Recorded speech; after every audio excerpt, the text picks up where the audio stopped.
प्रभु तेरी वाणी जीवन की रोटी, नैनों की ज्योति अंधेरा मिटाती।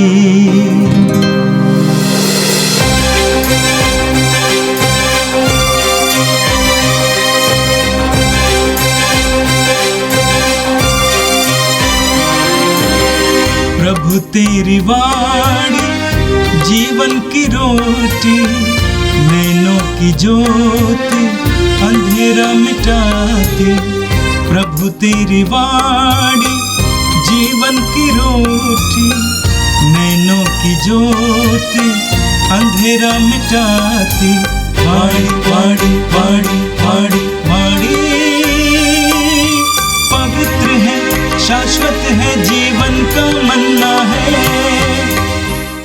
21 मई शुक्रवार। पहला पाठ प्रेरित चरित्र अध्याय 25 13 से 21 तक। राजा अग्रिप्पा और बेरनीस कैसरिया पहुँचे और फेलिक्स का अभिवादन करने आए।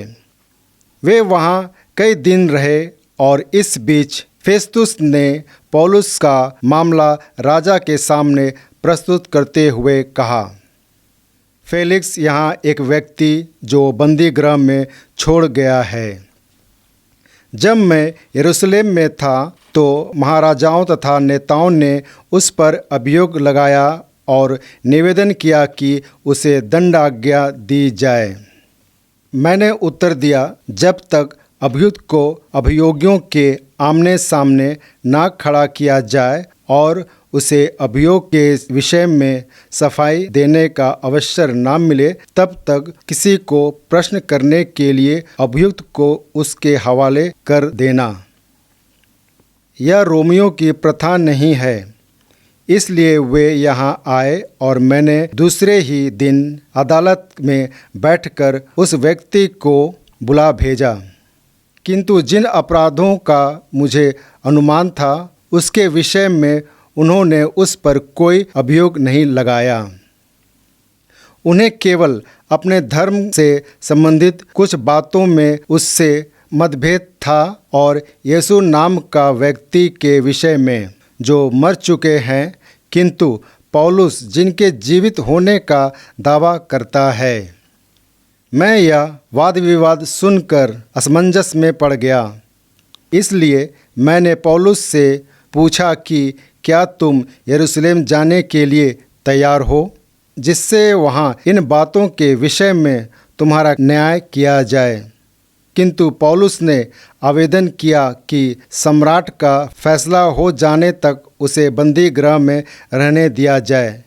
इसलिए मैंने आदेश दिया कि जब तक मैं उसे कैसर के पास ना भेजूं, तब तक वह बंदी गृह में रहें।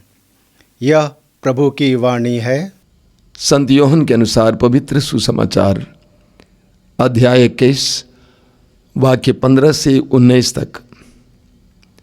यीशु अपने शिष्यों के सामने प्रकट हुए। जलपान के बाद उन्होंने सीमोन पेतरुस से कहा, सीमोन यूहन्ना के पुत्र, क्या तुम इनकी अपेक्षा मुझे अधिक प्यार करते हो? उसने उत्तर दिया, जी हाँ प्रभु, आप जानते हैं कि मैं आपको प्यार करता हूँ। उन्होंने पेतरुस से कहा, मेरे मेमनों को चराओ। यीशु ने दूसरी बार उससे कहा, सीमोन यूहन्ना के पुत्र, क्या तुम मुझे प्यार करते हो? उसने उत्तर दिया, जी हाँ प्रभु, आप जानते हैं कि मैं आपको प्यार करता हूँ। उन्होंने पेतरुस से कहा, मेरी भेड़ों को चराओ। यीशु ने तीसरी बार उससे कहा, सीमोन यूहन्ना के पुत्र, क्या तुम मुझे प्यार करते हो? पेतरुस को इससे दुख हुआ कि उन्होंने तीसरी बार उससे पूछा, क्या तुम मुझे प्यार करते हो? और उसने यीशु से कहा, प्रभु, आपको तो सब कुछ मालूम है, आप जानते हैं कि मैं आपको प्यार करता हूँ। यीशु ने उससे कहा, मेरी भेड़ों को चराओ। मैं तुमसे कह देता हूँ, जवानी में तुम स्वयं अपनी कमर कसकर जहाँ चाहते थे वहाँ घूमते फिरते थे, लेकिन बुढ़ापे में तुम अपने हाथ फैला दोगे और दूसरा व्यक्ति तुम्हारी कमर कसकर तुम्हें वहाँ ले जाएगा जहाँ तुम जाना नहीं चाहते। इन शब्दों से यीशु ने संकेत किया कि किस प्रकार की मृत्यु से पेतरुस द्वारा ईश्वर की महिमा का विस्तार होने वाला है। यीशु ने अंत में पेतरुस से कहा, मेरा अनुसरण करो। ये प्रभु का दिव्य वचन है। क्रिस्त प्रभु की जय। मेरे प्रिय भाई और बहनों, इन दिनों हम प्रेरित चरित्र से पाठ सुन रहे हैं। जब हम प्रेरित चरित्र से पाठ सुनते हैं, मेरा ख्याल है आपके अंदर भी ये महसूस होता है कि प्रेरितों के अंदर सुसमाचार के प्रति कितनी जागृति थी, कितना उत्साह था,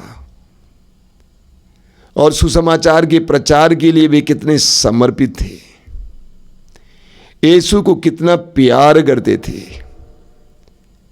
पौलुस की यात्रा के बारे में इन दिनों हम सुन रहे हैं। पौलुस यरूशलेम पहुंच जाते हैं। कई दिनों के बाद यरूशलेम पहुंच गए। मंदिर जाया करते थे, लोगों से मिला करते थे,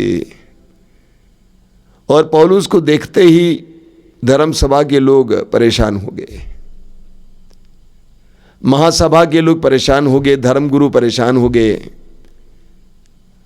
और वे विरोध करने लगे। वे चाहते थे कि पौलुस को समाप्त कर दें। वचन में पढ़ते हैं, उनमें से 40 ऐसे यहूदी निकले जिन्होंने प्रण किया कि जब तक हम पौलुस का वध ना करें तब तक हम भोजन नहीं करेंगे।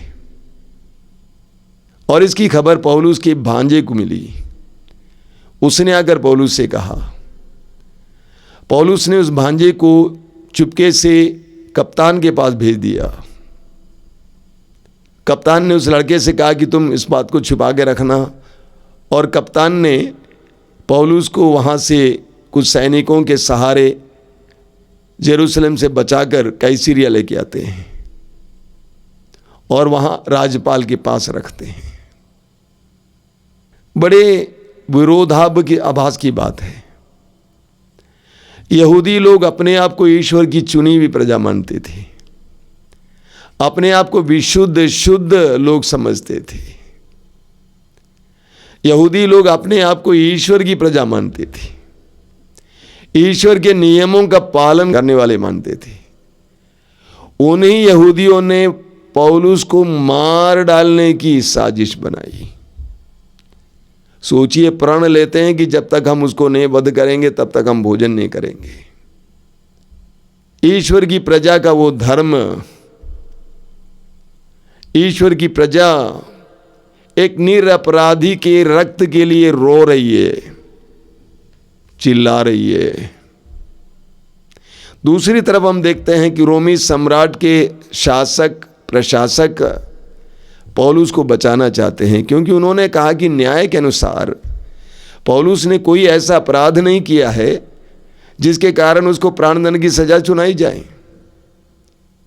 और आज के पहले पाठ में आपने देखा कि राज्यपाल फेलिक्स राजा अग्रिप्पा के सामने पौलुस को पेश करना चाहते हैं, और पौलुस के बारे में बताते हैं कि यरूशलेम से पुरोहित ये मांग रहे हैं कि इसका वध किया जाए, इसको प्राणदंड की सजा दी जाए, लेकिन मैंने इसमें कोई ऐसा अपराध नहीं पाया, इसीलिए अभी उसको जेल में रखें सुरक्षा की खातिर।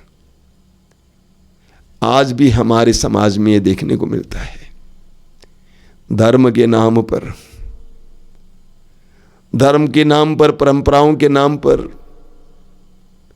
कितनी मारकाट होती है, जबकि संसार के लोग सोचते हैं ये क्या हो रहा है, क्या ये धार्मिक हैं, क्या ये अध्यात्म है। आधुनिक संसार में जो हो रहा है धर्म के नाम पर, इसको देखने के बाद विशेष करके हमारे युवाओं का मन टूट जाता है। सोचते हैं कि ये धर्म है। ये हमारे लिए भी एक उदाहरण है। धर्म के प्रति हमारा जो उत्साह है वो मानविकता को भूल नहीं सकता है। वो धर्म जो मनुष्य को मनुष्य के रूप में देखने के लिए सिखाता नहीं, वो धर्म नहीं हो सकता है। तो हमें भी बचने की आवश्यकता है, हमें भी इंसानियत के बारे में सोचने की जरूरत है। और आज के समाचार में हमें बहुत ही हृदय स्पर्शी बातें मिलती हैं। सबसे पहली बात यह है, प्रभु यीशु जब पकड़े गए थे, मार डाले गए थे, प्रभु के सारे शिष्य प्रभु को छोड़कर चले गए। पेतरुस जिसने प्रभु से कहा कि मैं आपके लिए प्राण निछावर करने के लिए भी तैयार हूं, वो भी यीशु को इनकार किया, सभी छोड़ के चले गए। लेकिन प्रभु का प्रेम उनके शिष्यों के प्रति अथाह है, अगाध है। प्रभु ने उनको नहीं छोड़ा। अपने पुनरुत्थान के बाद प्रभु यीशु उन्हीं शिष्यों के पीछे चलते हैं, उनको ढूंढते हैं। वे बंद कमरे में थे, यीशु बंद कमरे में आ जाते हैं। वे मार्ग पे थे, यीशु मार्ग पे आ जाते हैं। कब्र के पास थे, यीशु वहां पे आते हैं।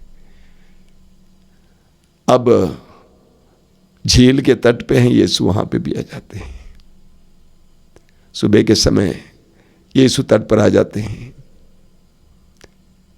शिष्यों ने रात भर परिश्रम किया, एक भी मछली नहीं पकड़ी। प्रभु उनको मछली पकड़ने के लिए मदद करते हैं और ढेर सारी मछलियां पकड़ते हैं। उसके बाद प्रभु ने उनके लिए नाश्ते का प्रबंध किया, मछली पकाकर भून कर। सभी यीशु के चारों ओर बैठ जाते हैं, कोई पूछने की कोशिश नहीं करता है कि कौन है ये। सब समझ गए कि प्रभु ही हैं। तब तक धीरे धीरे उनका मन भी कुछ कुछ खुल गया था। यीशु ने उनको नाश्ता खिलाया, एक बहुत ही हृदय स्पर्शी प्रेम का चिन्ह।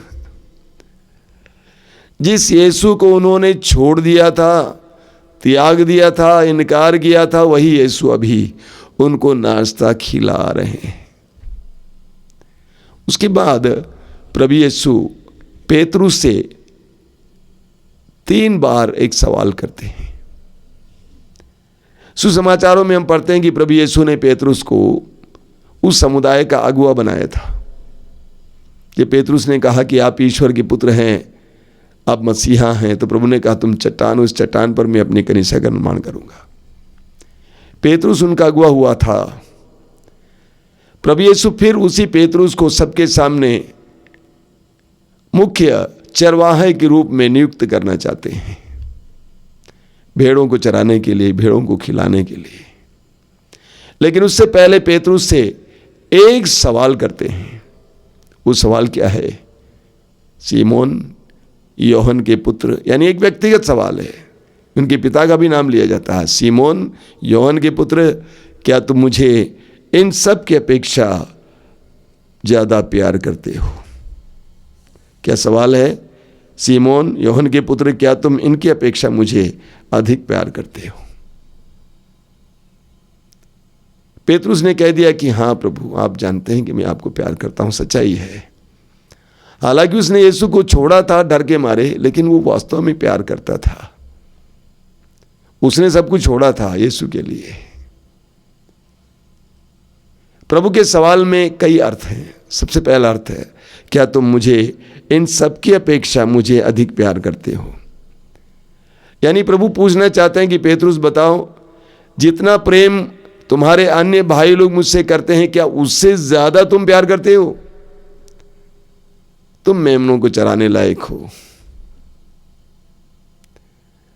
इनसे ज्यादा तुम्हारे दिल में मेरे प्रति प्रेम है, तो तुम मेमनों के चराने लायक हो। कलीसिया में भी चरवाहों को सबसे ज्यादा प्यार करना चाहिए यीशु को। आम आदमी से ज्यादा हमारा प्यार होना चाहिए यीशु के प्रति, तभी हम उनको चराने वाले बनेंगे, उनको खिलाने वाले बनेंगे। दूसरा अर्थ है, क्या तुम इन सबसे, इनकी अपेक्षा मुझे अधिक प्यार करते हो? क्या मतलब इसका? पेतरुस बताओ, क्या तुम इन सबसे ज्यादा मुझे प्यार करते हो? क्या तुम तुम्हारे मां बाप से ज्यादा मुझे प्यार करते हो? क्या तुम अपने परिजनों से ज्यादा मुझे प्यार करते हो? अपने पेशे से ज्यादा मुझे प्यार करते हो? अपने भाई बहनों से ज्यादा मुझे प्यार करते हो? अगर ऐसी बात है तो तुम मेरे भेड़ों को चराने लायक हो। कलीसिया में भी आज हमारी खोज है ऐसे पुरोहितों और अगुओं की जो सबसे ज्यादा यीशु को प्यार करते हैं।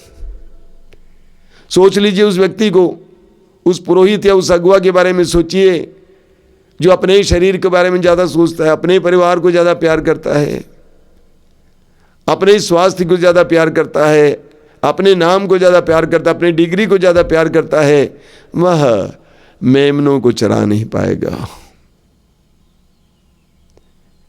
तो प्रभु पूछते हैं, पेतरुस क्या तुम इन सबसे ज्यादा मुझे प्यार करते हो? तुम्हारे माँ बाप से ज्यादा, भाई बहनों से ज्यादा, पेशे से ज्यादा, शरीर से ज्यादा, स्वास्थ्य से ज्यादा, तुम्हारी सौंदर्य से ज्यादा मुझे प्यार करते हो? मत्ती के सुसमाचार के अध्याय 10 वाक्य 37 में प्रभु कहते हैं, जो अपने माता पिता को मुझसे ज्यादा प्यार करता है वो मेरे शिष्य होने योग्य नहीं है। जो अपने बच्चों को मुझसे ज्यादा प्यार करता है वो मेरे शिष्य होने योग्य नहीं है। तुम सबसे ज्यादा मुझे प्यार करो। 3 बार प्रभु ने पूछा, तीनों बार पेतरुस ने कहा प्रभु आप जानते हैं, लेकिन तीसरी बार पेतरुस रो पड़ा, दुखी हो गया। शायद पेतरुस को वो याद आया जब यीशु के सामने ही उसने 3 बार यीशु का तिरस्कार किया था, इनकार किया था। पेतरुस ने कहा प्रभु मैं आपको सबसे ज्यादा प्यार करता हूं। प्रभु ने कहा मेरी भेड़ों को चराओ। ये जिम्मेदारी दी गई। आगे प्रभु पेतरुस से कहते हैं, जब तुम जवान थे अपना कपड़ा स्वयं पहनते थे और जहां तुम जाना चाहते थे वहां जाते थे, लेकिन जब तुम वयस्क हो जाओगे उस समय दूसरा कोई तुम्हें कपड़ा पहनाएगा और वहां तुम जाओगे जहां तुम जाना नहीं चाहते थे। क्या मतलब है जवानी और बुढ़ापा? जवानी और बुढ़ापा का मतलब यहां उम्र से नहीं है, आध्यात्मिक पक्वता से। जब तुम जवान थे उस समय तुम अपना मनमानी जीवन जीते थे, तुम कलवारी जाना नहीं चाहते थे, तुम्हारी अपनी मनमानी जिंदगी थी, तुम्हारे अपने विचार थे। लेकिन तुम जब आध्यात्मिक रूप से प्रौढ़ बन जाओगे, वयस्क बन जाओगे, आध्यात्मिकता में पक जाओगे, तो तुम पूरी तरह से समर्पित रहोगे। कोई और तुम्हें कपड़ा पहनाएगा और तुम्हें जहां वो ले जाना चाहता वहां जाने को तैयार होगे।